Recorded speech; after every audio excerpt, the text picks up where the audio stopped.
Hello दोस्तों, welcome to cricket prediction. दोस्तों, इस वीडियो में हम बात करेंगे ओमेन टी20 वर्ल्ड कप 2024 का सेकंड सेमीफाइनल के बारे में, जो होने वाला है बिटवीन वेस्ट इंडीज ओमेन और न्यूजीलैंड ओमेन के बीच में। डेडलाइन रहेगा दोस्तों 7:30 PM इंडिया स्टैंडर्ड टाइम के अनुसार। दोनों टीम काफ़ी अच्छा खेल रही है और वेस्ट इंडीज ओमेन समहाउ मेरे हिसाब से फेवरेट है टूर्नामेंट जीतने के लिए, क्योंकि कंडीशन इनके प्लेइंग स्टाइल को सूट करता है। लेकिन न्यूजीलैंड ओमेन के पास भी काफ़ी यहाँ पे टैलेंटेड जो खिलाड़ी है और काफ़ी एक्सपीरियंस क्रिकेटर्स भी है। Sophie Devine, Suzie Bates, Emilia care है, तो उनके भी प्लेयर्स अच्छे हैं, तो अच्छा कर सकते हैं। लास्ट मैच में मैंने जैसे बताया था कि यहाँ पे साउथ अफ्रीका वोमेन को अंडर एस्टिमेट मत करना। जो waste Indies women England women के साथ किया है, सेम साउथ अफ्रीका वोमेन भी कर सकते हैं। हमने अंडर एस्टिमेट कर दिए यहाँ पे एनिका बॉस को, क्योंकि उनका हेड टू हेड रिकॉर्ड अच्छा नहीं था। लेकिन मैंने बताया था वीडियो पे कि कोई भी एक लो सिलेक्टेड खिलाड़ी यहाँ पे हाईएस्ट पॉइंट दे के जाएंगे मैच का। तो आप लोगों ने देखा, जो अंडर रेटेड खिलाड़ी है वही दे के गए। ये टूर्नामेंट हमारे लिए फैंटेसी पॉइंट ऑफ व्यू से उतना अच्छा नहीं रहा, लेकिन इस मैच में अच्छा करने की कोशिश करेंगे। अगर आप चैनल पे नए हो तो चैनल को सब्सक्राइब कर सकते हो और टेलीग्राम पे जुड़ जाओ दोस्तों। यहीं पे ही फाइनल अपडेट और ग्रैंड लीग का कॉम्बिनेशन आपके लिए आने वाला है, तो जरूर जुड़ जाइए, आपके लिए हेल्पफुल हो सकता है। और टेलीग्राम पे डायरेक्ट हम प्रो कबड्डी का ग्रैंड लीग कवर करेंगे, तो कोई वीडियो नहीं आएगा प्रो कबड्डी का। अगर खेलना चाहते हो तो रिस्क लेके तो डायरेक्ट टेलीग्राम पे जुड़ जाओ। बाकी यहाँ पे एसीसी इमर्जिंग कप जो चल रहा है, यहाँ पे बांग्लादेश ए है, श्रीलंका ए, अफगानिस्तान ए, इंडिया ए के बीच में, तो उसका वीडियो ऑलरेडी डाल दिया है मैंने। अगर आपने नहीं देखा तो देख लीजिए। तो टेलीग्राम का लिंक डिस्क्रिप्शन एंड टॉप के कमेंट पे है, आप चाहो तो जुड़ सकते हो। दोस्तों, ग्राउंड के बारे में बताएं तो शारजा क्रिकेट स्टेडियम पे मैच होगा। शारजा का एक ही रूल है इस साल कि स्पिनर्स यहाँ पे डोमिनेट किया है, स्पेशली लेफ्ट आर्म ऑर्थोडॉक्स। फिर भी रिसेंट मैचेस देख लो, लास्ट जो मैच हुआ था Australia women 151, India women chase नहीं कर पाई। चेज करना था दोस्तों, ऐसा मैच सिचुएशन से हारना यहाँ पे इंडिया के लिए बहुत ही घटिया परफॉर्मेंस था मेरे हिसाब से, क्योंकि मैच इंडिया के ही हाथ में था, परफॉर्मेंस देने चाहिए थे। क्लच मोमेंट पे यहाँ पे ऑस्ट्रेलिया ने डोमिनेट कर दिया। फिर आते हैं स्कॉटलैंड और इंग्लैंड। डे गेम था, इंग्लैंड इजी चेस किया। श्रीलंका और न्यूजीलैंड इवन डे मैच ए भी था और न्यूजीलैंड चेस किया। Bangladesh women 103, West Indies women chase किया। बाकी यहाँ पे ऑस्ट्रेलिया वोमेन 148 चेस नहीं हुआ, 124 चेस हो गया। England women 118, Bangladesh women 97 chase नहीं हुआ, 93 चेस हो गया। और यहाँ पे Bangladesh women 119, Scotland women chase नहीं कर पाया। पाकिस्तान वोमेन 116, श्रीलंका चेस नहीं कर पाई। फर्स्ट मैच था टूर्नामेंट का, इस ग्राउंड पे फर्स्ट मैच था शायद। और स्पिनर्स ने यहाँ पे डोमिनेट किया है, लेकिन रिसेंट टाइम्स पे पिच का थोड़ा बहुत यहाँ पे देखभाल किया गया है, तो थोड़ा बहुत बेटर सरफेस हुआ है। इंडिया मैच नोटिस करोगे और यहाँ पे श्रीलंका न्यूजीलैंड का नोटिस करोगे तो थोड़ा बहुत बेटर सरफेस हुआ है फर्स्ट मैच से। यहाँ पे अगर कंपैरिजन करें तो थोड़ा बहुत बेटर है फॉर बैटिंग, लेकिन विकेट फिर भी गिरते हैं दोनों इनिंग्स में। इस रिपोर्ट के बारे में बात करें तो स्लो एंड लो सरफेस तो इन जनरल एक्सपेक्टेड है, स्पिनर्स डोमिनेट करते हैं, specially left arm Orthodox.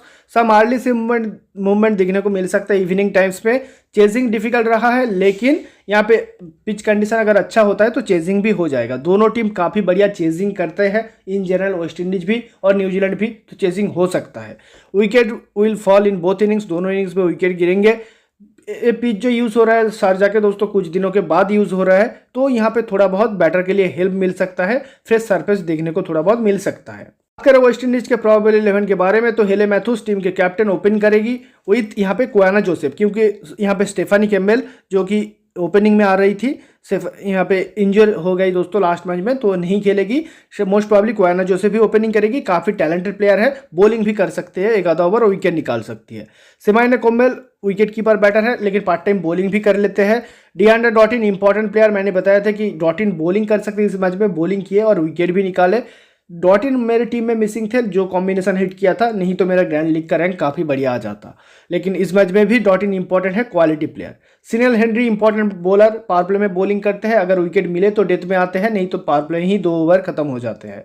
Ali island bowling कर रहे हैं लेकिन विकेट नहीं मिल रहा है। ऐसे अंडररेटेड बॉलर ऐसे मैचेस पे हमेशा कुछ ना कुछ कंट्रीब्यूशन देते हैं, तो आज ग्रैंड लीग में जरूर ट्राई करो। सी नेशन ज़्यादा रिकमेंड नहीं करूंगा, ठीक ठाक खिलाड़ी है। जायदा जेम्स को अपॉर्चुनिटी मिल रहे थे, यंग खिलाड़ी है, टैलेंटेड है, परफॉर्मेंस दे सकते हैं, ध्यान रखना थोड़ा बैटिंग थोड़ा बॉलिंग ऐसे करके परफॉर्मेंस दे सकते हैं। फिर आते हैं टीम के main spinner Afy Fletcher and Ramharack. Afy Fletcher तो काफ़ी बढ़िया बॉलिंग डाल रहे हैं, लेकिन रमहरक का प्रॉब्लम क्या है, लास्ट मैच में 16 ओवर को जाके इनको बॉलिंग का अपॉर्चुनिटी मिला और एक ही ओवर, तो यही श्योरिटी नहीं है कौन बॉलिंग करेगी कौन बॉलिंग नहीं करेगी। अश्विनी मुनीसर अगर खेलती है तो काफ़ी बढ़िया बॉलर है दोस्तों, ट्राइबल ऑप्शन, लेकिन ओवर का श्योरिटी नहीं है। बाकी शमीला कोनेल क्वालिटी पेसर है, लेकिन ज़्यादा खेले नहीं। स्टेफानी टेलर खेलते हैं तो इंपॉर्टेंट। यहाँ पे मैंडी मुगरू 1-2 मैचेस में खेली है दोस्तों, विकेट कीपिंग सेक्शन पे आपको मिलेंगे। लेकिन बता दूं ये part time off spinner bowler है, लेकिन मेनली ऑलराउंडर है, विकेट कीपर है नहीं लेकिन कर लेते हैं। नेरिसा क्राफ्टन लेफ्ट आर्मर है, खेले तो ध्यान रखना, अच्छे खिलाड़ी है। इनके लिए स्टार्टिंग में बॉलिंग डालते हैं सी हेनरी, हेले मैथ्यूज, जायदा जेम्स डाली थी लास्ट मैच में। डेथ में रामहरक आती है इन जनरल, लास्ट मैच में डॉटिन आई थी, ध्यान रखना। और मैथ्यूज और अलिया एलन भी डेथ में बॉलिंग कर लेती है। करते हैं दोस्तों न्यूजीलैंड वोमेन के बारे में, तो सुजी बेट्स, एक्सपीरियंस सुजी बेट्स रिसेंट टाइम्स में बॉलिंग नहीं डाल रही, लेकिन इंपॉर्टेंट मैच में जरूरत पड़ने पे बॉलिंग कर सकती है, ध्यान रखना। सेम गोज विद डिवाइन, दोनों तगड़े ऑलराउंडर है और दोनों बहुत ज़्यादा एक्सपीरियंस रखती है और इंपॉर्टेंट मैचेस में ऐसे एक्सपीरियंस ही काम आते हैं। जॉर्जिया प्लिमार ओवरऑल अच्छे खेले हैं इस टूर्नामेंट में। एमिलिया कर्क का बहुत ही बढ़िया फॉर्म चल रहा है इस टूर्नामेंट में एज अ बॉलर, लेकिन बैटिंग से उतना बढ़िया कंट्रीब्यूशन अभी तक नहीं दे पाई। Same goes with Sophie Devine, लेकिन इंपॉर्टेंट मैच में डिवाइन बॉलिंग कर सकती है और विकेट भी निकाल सकती है, ध्यान रखना। ब्रूका हॉलिडे टैलेंटेड है, कब ऑस्ट्रेलिया के अगेंस्ट इनको बॉलिंग दिया जाता है और ये विकेट निकालते हैं, उसके बाद इनको बॉलिंग नहीं मिलते, यही प्रॉब्लम है। लेकिन फिर भी ब्रूका हॉलिडे इंपॉर्टेंट खिलाड़ी।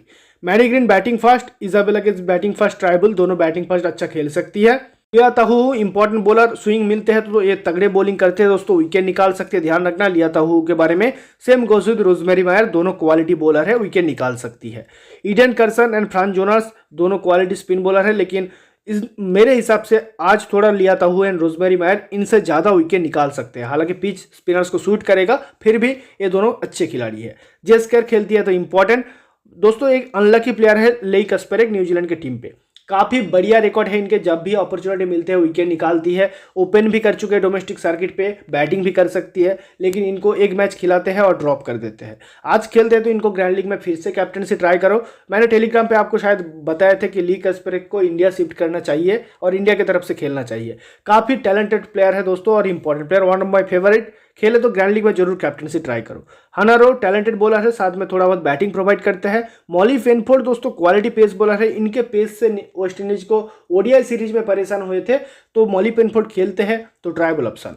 स्टार्टिंग में बॉलिंग डालते हैं रोजमेरी मायर, ईडन कर्सन और फ्रांस जोनास, लेकिन आज शायद ताहू स्टार्ट करेगा क्योंकि यहाँ पे सेमीफाइनल गेम है तो ताहू ही स्टार्ट करने चाहिए। डेथ में आती है यहाँ पे ब्रूका हॉलिडे आई थी एक मैच में, नहीं तो यहाँ पे रोजमेरी मायर, एमिलिया कर्क ही डेथ में आती है। लेकिन ध्यान रखना दोस्तों, सोफी डिवाइन स्टार्टिंग डेथ दोनों जगह बॉलिंग कर सकती है। एक्सपीरियंस क्रिकेटर इस मैच में स्टार्टिंग में डेथ में दोनों जगह बॉलिंग के चांसेस है। हेड टू हेड रिकॉर्ड की बारे में बात करें तो हेले मैथ्यूज का हेड टू हेड रिकॉर्ड काफी तगड़े है। 24 का एवरेज है, 2 हाफ सेंचुरी, 10 विकेट भी है। कैम्बेल भी ओवरऑल हेड टू हेड में ठीक ठाक खेली है। शिनेल हेनरी ठीक ठाक है, उतना सी नेशन का रिकॉर्ड खास नहीं है। डॉटिन का बढ़िया रिकॉर्ड है, फास्ट में रेगुलर खेलती थी तो उनका रिकॉर्ड भी बढ़िया है। स्टेफन टेलर खेलती है तो इनका रिकॉर्ड भी अच्छे है। बाकी बॉलर में से समीला कोने नॉर्मल, एफी फ्लेचर 9 मैच में 8 विकेट, रामहरक भी फ्लॉप गई है अगेंस्ट न्यूजीलैंड। न्यूजीलैंड के तरफ से इजाबेला गेज 5 मैच में 15, एक ही मैच में बैटिंग आई थी, वहाँ पे 15 रन किए। मैडी ग्रीन का ओवरऑल बैटिंग रिकॉर्ड अच्छे है, लेकिन बहुत ही ज़्यादा नीचे बैटिंग करने आती है। प्लीमर फ्लॉप गई है लास्ट मैच में, जैसे एनिका बॉस फ्लॉप थी हेड टू हेड में, इसीलिए हमने ड्रॉप किए थे। सेम आज शायद प्लीमर को ड्रॉप कर दूँ, अरे 50 मारते तो अलग बात है। सोफी डिवाइन का बढ़िया रिकॉर्ड है बॉलिंग से, लेकिन बैटिंग से एक भी हाफ सेंचुरी नहीं है अगेंस्ट वेस्ट इंडीज वोमेन, तो ध्यान रखना। सुजी बेट्स का बढ़िया रिकॉर्ड है, लेकिन बॉलिंग नहीं करती रिसेंट टाइम्स पे। ब्रूका हॉलिडे ज़्यादा कुछ किए नहीं। एमिलिया कर्क का बॉलिंग रिकॉर्ड उतना कुछ खास है नहीं, लेकिन पिच कंडीशन के हिसाब से इंपॉर्टेंट है। ईडन कर्सन का बढ़िया रिकॉर्ड है। फ्रांस जोनास का बढ़िया रिकॉर्ड। ली कस्पेरेक का देखोगे दोस्तों 5 मैच में 10 विकेट है, तो समझ सकते हो काफ़ी तगड़े रिकॉर्ड। जेस्कर का 2 मैच में 3, मॉली फेनफोर्ड 1 मैच में 0, लेकिन ओडीआई पे विकेट निकाल चुकी है। हनारो 4 मैच में 0 विकेट। लिया ताहू का 8 मैच में 5 विकेट, लेकिन ध्यान रखना लिया ताहू एंड एमिलिया कर्क दोनों का हेड टू हेड रिकॉर्ड उतना अच्छा नहीं है, फिर भी दोनों इंपॉर्टेंट है क्योंकि कंडीशन अर्ली स्विंग होगा तो लिया ताहू बॉलिंग फास्ट विकेट निकालेगी। एमिलिया कर्क ऐसे ही डेथ में आती है तो विकेट निकालने के चांसेस है। तो दोस्तों फिलहाल ऐसा कुछ बेस कॉम्बिनेशन मैंने सोचा है, लेकिन ये फाइनल कॉम्बिनेशन नहीं है। फाइनल अपडेट आपको मिल जाएंगे टेलीग्राम पे, और टेलीग्राम का लिंक है डिस्क्रिप्शन एंड टॉप के कमेंट पे। तो पहले टीम डिस्कस करते हैं, उसके बाद एनालिसिस पार्ट पे फोकस करेंगे जो कि काफ़ी ज़्यादा इंपॉर्टेंट है। विकेट कीपिंग सेक्शन पे फिलहाल मैं इस कैम्बेल के साथ हूँ, यही सेफ ऑप्शन है। Maddy Green and Isabella Gaze काफ़ी ज़्यादा नीचे आती है। सुजी बेट्स को फिलहाल लेके चला हूँ, हेड टू रिकॉर्ड काफ़ी अच्छे है। क्वायना जोसेफ ओपनिंग प्लस थोड़ा बहुत बॉलिंग के चांसेस है, इसीलिए मैंने बैक किया है। आप चाहो तो दोनों के प्लेस पे चेंजेस कर सकते हो, नहीं तो क्वायना जोसेफ के प्लेस पे चेंजेस किया जा सकता है। हेले मैथ्यूज रहेगी, डॉटिन रहेगी, डिवाइन रहेगी, एमिलिया कर्क मेरे ऑटोमेटिक चॉइस है। चारों खिलाड़ी को मैं लेके चलूंगा। एफी फ्लेचर लेके चलूंगा। लिया ताहू मेरा रिस्की पिक है। ईडन कर्सन फ्रांस जोनास लेके चलूंगा। लिया ताहू के प्लेस पे आप रोजमेरी मायर ले सकते हो, सेफ प्लेयर है। Captain vice captaincy option, safe captaincy option Emilia Clarke है। बॉलिंग फर्स्ट एमिलिया क्लार्क को ही मैं कैप्टनसी दूंगा, लेकिन बॉलिंग सेकंड यहाँ पे एमिलिया क्लार्क वाइस कैप्टनसी रहेगी। डियान यहाँ पे हेले मैथ्यूज मेरे कैप्टनसी के बेस्ट चॉइस है। यही दोनों बेस्ट चॉइस है, लेकिन मिनी ग्रैंड लीग में आप रिस्क कहाँ पे ले सकते हो, ग्रैंड लीग पे सोफी डिवाइन एंड डॉटिन, ये बहुत ही बढ़िया ऑप्शन है। अप टू 300 मेंबर यही दोनों को सीबीसी ट्राई कर सकते हो। Along with Emilia Clarke Dottin को ट्राई कर लेना, हेले मैथ्यूज के साथ डिवाइन, नहीं तो केयर एंड डिवाइन दोनों एक साथ, और मैथ्यूज एंड डॉटिन दोनों एक साथ भी ट्राई किया जा सकता है। बाकी बॉलिंग सेक्शन से जो अच्छे ऑप्शन है ग्रैंड लीग के लिए CBC option, Afy Fletcher, Tahuhu, Eden Carson, Fran Jonas. Tahuhu bowling first काफी बढ़िया ग्रैंड लीग कैप्टन है इस मैच के लिए। बैटिंग सेक्शन से चाहो तो सुजी बेट्स एक अच्छे ऑप्शन है, बाकी प्लेयर को मैं ज्यादा बैटिंग सेक्शन से रिकमेंड नहीं करूंगा। दोस्तों विकेट कीपिंग सेक्शन पे एस कैम्बेली सेफ ऑप्शन है। Maddy Green batting first and Isabella Gaze batting first try करो। अगर आप मान रहे हो न्यूजीलैंड के टॉप ऑर्डर के विकेट गिरेंगे जल्दी जल्दी, उस कंडीशन में ट्राइबल ऑप्शन है। और कैम्बेल का बैटिंग रिकॉर्ड ठीक ठाक है against New Zealand women.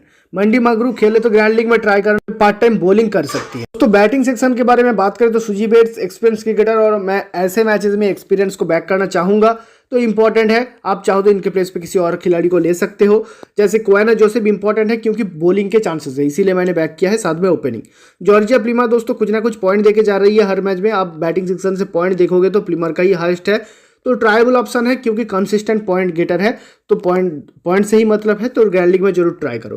Holiday by chance bowling कर जाए तो इंपॉर्टेंट, अगर आप इनको ले रहे हो तो कुछ मेन बॉलर्स जो न्यूजीलैंड के हैं उनको ड्रॉप करना पड़ेगा, क्योंकि उनके ओवर से हॉलीडे डालेगी और यहाँ पे पॉइंट दे सकती है। बैटिंग से ज़्यादा पॉइंट का उम्मीद मुझे है नहीं। स्टीफनी टेलर खेलती है तो ट्राइबल ऑप्शन इस मैच में जरूर ट्राई करो। सी नेशन एंड क्रैप्टन ज़्यादा रिकमेंड नहीं करूंगा, हालांकि क्रैप्टन बॉलर अच्छे है, अगर खेलती है तो बॉलिंग के तौर पे लिया जा सकता है। ऑलराउंडर सेक्शन एमिलिया क्लार्क, हेले मैथ्यूज, डॉटिन एंड डिवाइन, इनके बारे में इंट्रोडक्शन देने की जरूरत नहीं। चारों को मैं ग्रैंड लीग में भी रख के चलूंगा। रिस्क लेना है तो डिवाइन को ड्रॉप करने का रिस्क ले सकते हो, लेकिन इंपॉर्टेंट मैच में डिवाइन हमेशा परफॉर्मेंस देती है, सेम जैसे एलिस पेरी देती है। Ellyse Perry and Sophie Devine important matches में अगर आप नोटिस करोगे, आईपीएल, वुमेन आईपीएल हो, प्लेऑफ हो और कोई भी मैच हो, नॉकआउट मैचेस में हमेशा परफॉर्मेंस देती है, इसीलिए लेके ही चलना बेटर है। सीलन हेनरी बॉलिंग फर्स्ट ट्राई कर लेना, क्योंकि डेथ में शायद बॉलिंग कर जाए और विकेट निकाल जाए। अर्ली स्विंग मिलते हैं तो पावर प्ले में भी विकेट निकाल सकती है। सीलन हेनरी को रख रहे हो टीम में तो प्लिमर एंड सुजी बेट्स को किसी एक को आपको ड्रॉप करना पड़ेगा। सीलन हेनरी पावर प्ले में विकेट निकाल सकती है। अली आइलैंड ग्रैंड लीग में रिस्क लेके ले लो, क्योंकि डेथ में आती है, आने के चांसेस है। लीग का स्पेरिक खेलती है तो मेरे कॉम्बिनेशन में रहेगी, और जीएल सीबीसी ऑप्शन भी है। Bowling section AP Fletcher combination में रखो। ईडन कर्सन रहेगी, फ्रांज जोनास रहेगी। यहाँ पे रोजमेरी मायर सेफ पिक है। बॉलिंग फर्स्ट में मायर को लूंगा, लेकिन लिया ताहू भी बॉलिंग फर्स्ट काफ़ी बढ़िया कर सकती है। दोनों को लेने की कोशिश करेंगे, देखते हैं बॉलिंग फर्स्ट किसको ड्रॉप करके इन दोनों को लिया जा सकता है। रामहरक का हिट रिकॉर्ड अच्छा नहीं है, फिर भी लास्ट मैच में एक ही ओवर डाले, फिर भी इंपॉर्टेंट है। ट्राइबल ऑप्शन कंडीशन इनके बॉलिंग को सूट करेगा। सेम गोज विद जायदा जेम्स, ट्राइबल ऑप्शन। अश्विनी मुनीसा दोस्तों काफ़ी टैलेंटेड बॉलर है और काफ़ी नाम है इनका यहाँ पे लोकल सर्किट पे, तो चाहो तो इनको ग्रैंड लीग में डायरेक्ट कैप्टनसी कर देना, नहीं तो रोटेशन कर लेना। जेस्कर खेलती है तो बॉलिंग फर्स्ट इंपॉर्टेंट। हनारो बैटिंग भी कर सकते हैं, लेकिन हिट रिकॉर्ड अच्छे नहीं है। एस कोर्नल का हिट रिकॉर्ड ठीक ठाक है। पेनफोर्ड खेलते हैं तो मैं रिकमेंड करूंगा स्पेशली बॉलिंग फर्स्ट। तो फाइनल कॉम्बिनेशन एक बार आपको दिखा देते हैं, लेकिन ये फाइनल नहीं है। फाइनल कहाँ पे मिलेंगे? टॉस के बाद टेलीग्राम पे, तो टेलीग्राम पे जुड़ जाओ। थैंक्स फॉर वॉचिंग, मिलते हैं नेक्स्ट वीडियो पे।